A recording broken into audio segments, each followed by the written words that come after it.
3 years ago, I almost lost like a 3 million naira project over a sellotape, over a paper tape. My work just blew up that period, and she had seen my mural online, and she just hired me for their corporate office. They were going to move branches, and she had made work on about 5 of the rooms. Now, the interesting thing is that she had like a engineer on site that was always on site and all of that. Keep in mind that this engineer already had artists that you would have preferred before the woman hired me. Nonetheless, we're going to start the project. And as I was doing one of the rooms that had a very specific geometric shape that we had to tape, the moment I laid my tape on the wall like this, Baba, how far now? You go peel, you go peel. I be like, say, you know, sabi this work. I will just call madam, which kind of peel be this now? Why you go use tape and all of that? How more?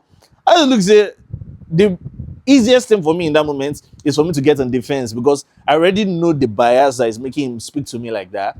But the first thing I did was to just take a breath. I have to do this work, and we cannot do this work without tape. I said, Baba, can I show you? Please, let me just show you in this corner. I'm going to tape just this corner. I'll be responsible for this wall if anything happens to it. Let me just leave this tape here and I'll peel it later so that you see that it will stay. I always keep in mind that the client may not take care of their wall. So I applied the Pro tape and I peeled it about like 2 hours later while I was doing the sketch of another room.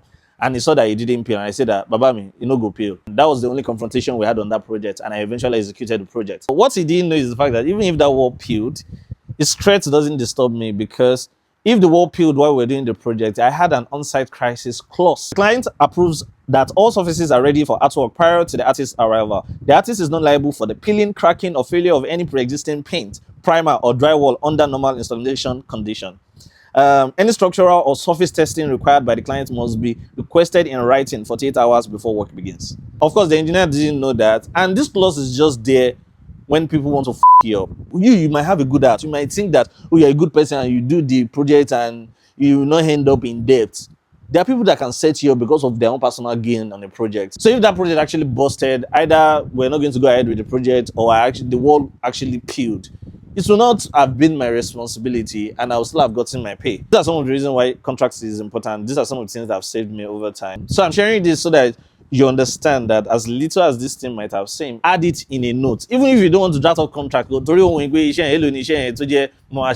contract, put it in WhatsApp, let them pre-approve. As little as water, availability of light, whatever it is you may need on site, please ensure that you let them know before you come on site that it's their responsibility. That's the only way you are safe. The people that is hiring you sometimes is not the person that you are going to have to deal with on site. And you have to be very clear. We've agreed this.